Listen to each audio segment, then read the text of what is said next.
le président Macky Sall le réserve pour l'Assemblée nationale.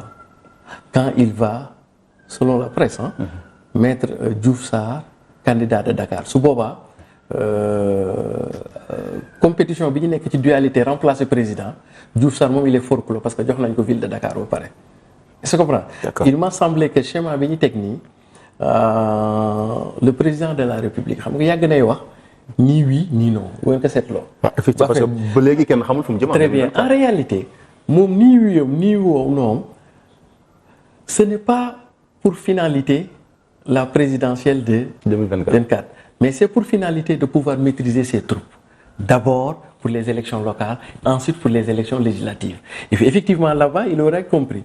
Parce que si on dit depuis lors que ni le ou le né la, qu'on heure bi gars yi rayante. Donc, le fait que gars yi rayante wuñ ba légui mu mëna am ben contrôle ba ci ki bi pour man fondamentalement li ma gëna yaakar moy c'était pour maîtriser ses troupes te maîtriser na leen ba légui ni.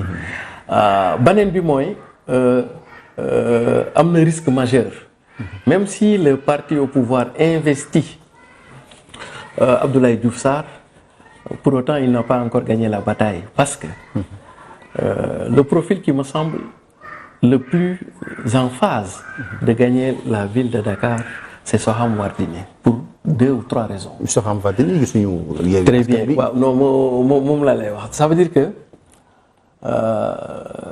ki ñuy wax Khalifa Sall dafa def une erreur d'appréciation du point de vue du timing. Ça veut dire que la coalition bu mu def ak ñoom Sonko dans le principe ça a été une bonne idée mais dans le timing ça a été une mauvaise idée. C'est après les élections locales la ko waroon a def parce que la finalité coalition bi daf ko waroon permettre liste législative yi parce que gis nga nu mu compliqué déjà ci affaire locale yi parce que local moo mel noonu. Donc da ngay gis ni boobu mooy première chose. Deuxième chose, la carrière de Khalifa Sall se joue à travers la candidature de Soham Wardini. Vous savez pourquoi? Parce que il faut poser question. Dafa mel ne en tout cas si analyse. Khalifa tey bu Barthélémy Dias nekkoon maire Dakar. Peut-être certains disent qu'il est fini pour lui parce qu'il ne pourra plus contrôler Barthélémy Dias. Absolument. Non seulement il ne pourra plus contrôler Barthélémy Dias. Mais aussi, je ne pense pas fondamentalement que Barthélémy Dias, même s'il était investi au niveau de Yewwi Askan Wi, va se présenter. Parce que Barthélémy Dias, je le rappelle, est sous le coup de la loi. Dans l'affaire du meurtre de Ndiaga Diouf, en première instance, il a été condamné. Il a fait appel. Le dossier est encore suspensif. Ndig sërëx boobu la leen di président Macky Sall di xaar. bis bu ñu investir Barthélémy mooy ñoom Yewwi Askan Wi du ñu am candidat c'est un parce que dina président Macky Sall dina bàyyi ba ñu clôturer liste ba xam ne amagul mu activer la justice ce que j'appelle la juridisation du champ politique Barthélémy Dias dina tal leneen lu dul ay affaire politique parce que après ci kaso bi la koy gars yi. Mais est-ce que pression boobu président dina ko ànd. Non investir kee ba pare. Non, c'est du droit mais n'oublions pas qu'il a tué c'est un meurtre.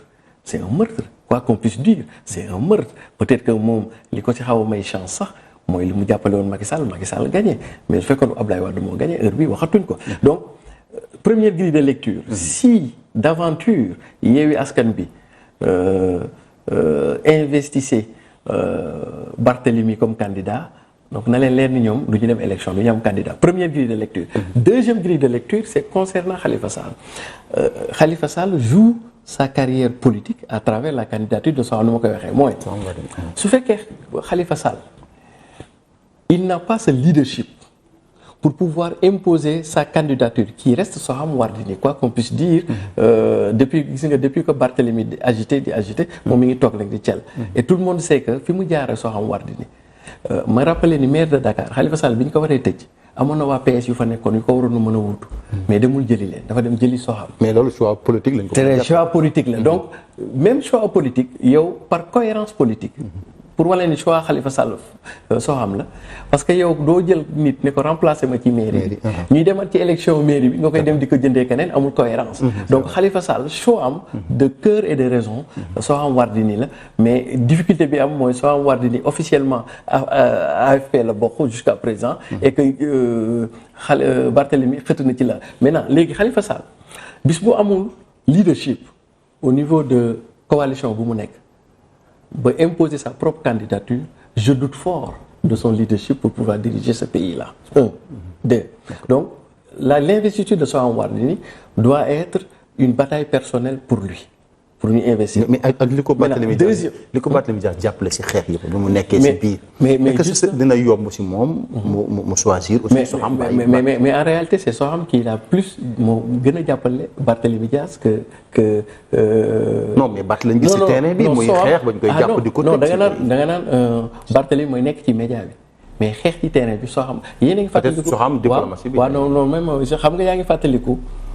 femmes xalifistes yi génn nañu tëdd ci tali bi à leur âge à leur responsabilité génn nañu xeexale xalif Soham chaque lundi relate la presse da doon dem prison seeti kii même ci caution bi ñu doon fay bi ñu waroon a fay ci Khalifa Sall paraît-il d'après les informations elle a vendu sa maison d'une valeur de 100 millions pour teg ci caution bi comprends mais n'oubliez pas aussi que Barthélemy Dias moom bu Khalifa tey génnee ba taxaw ba créer taxawu Sénégal mais Barthélemy Dias moom moo doon poulain feu Ousmane Tanor Dieng di xeex Khalifa ba Khalifa génn c'est après la ko ñëw bu ñu fàtte mukk ni Barthélemy Dias booy Ousmane Tanor Dieng la woon.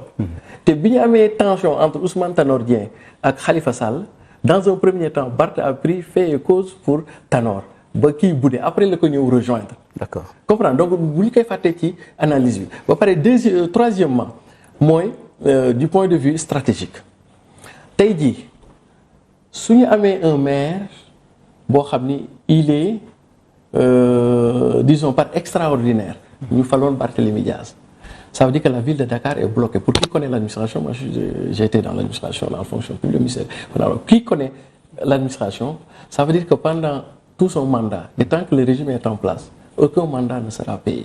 C'est-à-dire qu'il y aura blocage de l'institution. Même si pourtant avec Soham, très bien, je vois, très bien. C'est-à-dire que Soham, de par son profil, de par son tempérament, de par ses approches, affaires yi moom moo gën a mën a liggéey ak le régime en place. c'est xam nga principe boobu sax normalement bu ñu demee ci état de droit warul mën a dem noonu opposition ñeeg opposition mais ñun Afrique suñu politique tamit loolu la demee boo amee maire de Dakar bu nekk opposition nguur gi ci mu la mën a buntu xatalee dina la buntu xatalee te fu la mën a buntu xatalee mooy trésor perception publique sa dara du avancé or femme bi gis nga pour jox la sax la confidence dans un premier temps bi muy doog a ñëw di remplacer Khalifa mais daanaka toog na ay 6 mois 7 mois yoo xam ne amul benn paiement bu ñu def au niveau du trésor public parce que gouvernement bi dañu ko bëggoon il a fallu nit ñi négocier ci suuf ba créer ko rencontre moom Soham mu toog ak kii bi